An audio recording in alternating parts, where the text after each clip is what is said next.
O Brasil tem cerca de 2 milhões de pessoas com demência, mas boa parte dos casos ainda não foi diagnosticado.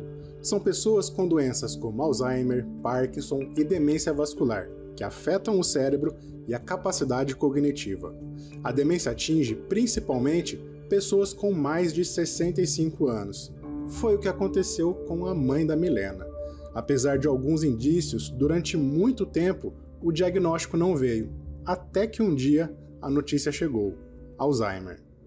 Eu levei 4 anos tentando convencer a minha família de que ela precisava de acompanhamento neurológico. Às vezes eu até levava, mas ela queria entrar sozinha. E aí o médico perguntava e ela dizia: não tenho nada, tá tudo bem, minha filha que insistiu. E até hoje ela faz desse jeito. O neurologista senta com ela: e aí, dona Ivone, como é que a senhora tá? Tô bem, tô muito bem, tô maravilhosa, tô ótima. Quando eu soube, não foi a notícia em si que me abalou, mas foi eu me dar conta de que nesta fase, quer dizer, 4 anos passados, eu já não tinha mais a mãe que eu conheci. Entendeu? A minha mãe, a mãe que me criou, a mãe que me viu crescer, a mãe que me viu formar na faculdade, essa mãe não existe mais. O Alzheimer é a forma mais comum de demência, sendo responsável por 60% a 70% dos casos. Ele provoca a degeneração do tecido cerebral e a perda de funções motoras e mentais, como a memória. Além disso, causa dificuldade de comunicação, mudanças de humor e desorientação. Hoje, o mais difícil para a gente são as perdas do dia a dia que envolvem o processo executivo. Na vida dela, praticamente tudo, porque ela era uma dona de casa, então lavar, passar, cozinhar, fazer bolo, fazer essas coisas, tudo envolve um planejamento, um processo, um passo a passo, uma finalização. Isso se perdeu. Um estudo realizado pela Faculdade de Medicina da Universidade de São Paulo fez um levantamento sobre os casos de demência em países da América Latina, e o resultado foi bastante preocupante. Em 54% dos casos, os problemas foram causados por maus hábitos, ou seja, foram decorrentes de fatores evitáveis. A pesquisa levou em conta 12 condições de risco que podem levar à demência. O nosso estudo, ele mostra que 48% dos casos de demência no Brasil são preveníveis, né? São secundários a 12 fatores de riscos que são modificáveis ao longo da vida. Então, a ideia é existem medidas que podem ser tomadas tanto do ponto de vista individual, como sim também medidas que podem ser adotadas em políticas públicas, né? A pesquisa tem essa dupla aplicação. Aqui no Brasil, os principais fatores evitáveis e causadores de demência são a baixa escolaridade, hipertensão, perda auditiva, obesidade, depressão e inatividade física.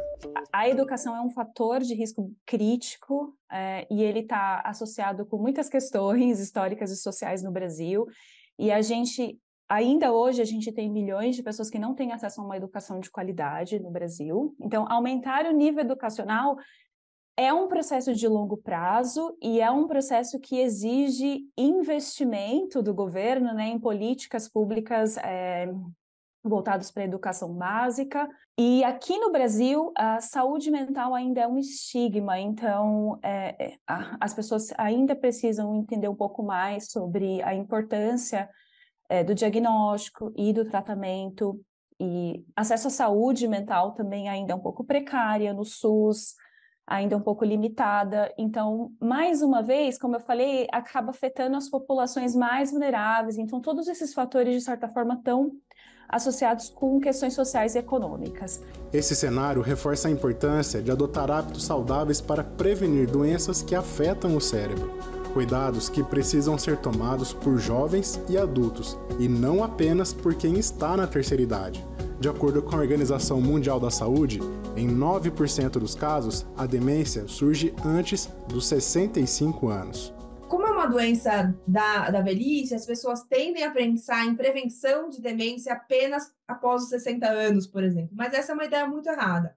A maior fração, né, a maior proporção de prevenção de demência, na verdade, pode ser feita no começo da vida, através do controle da vascularidade, e muitos dos fatores também são de meia idade. Né? A gente realmente tem que ter essa ideia que, para prevenir demência, a gente tem que começar muito cedo, né? 20, 30 anos antes de quando seria o esperado uma pessoa ter demência. Então, ler livros, jornais, revistas e manter o hábito de escrever, mesmo que sejam listas, receitas, coisas simples, isso é muito importante. Outras coisas que são mais simples, são atividades que todo mundo, de certa forma, tem acesso, são jogos, né, que desafiam a gente mentalmente, como jogos estratégicos de tabuleiro, ou mesmo dominó, palavras cruzadas e vários outros. E eu acho que uma última coisa que é interessante também, que eu acho que todos nós podemos exercitar, é nos manter conectados, cultivar interações sociais, isso é muito importante também para o nosso cérebro, como, por exemplo, participar de grupos religiosos ou de outros projetos comunitários, se envolver em atividades voluntárias, ajudar o próximo. Enfim, todas essas são atividades que nos mantêm mentalmente e fisicamente ativos, e isso vai ser importante para preservar, manter e estimular a nossa reserva cognitiva.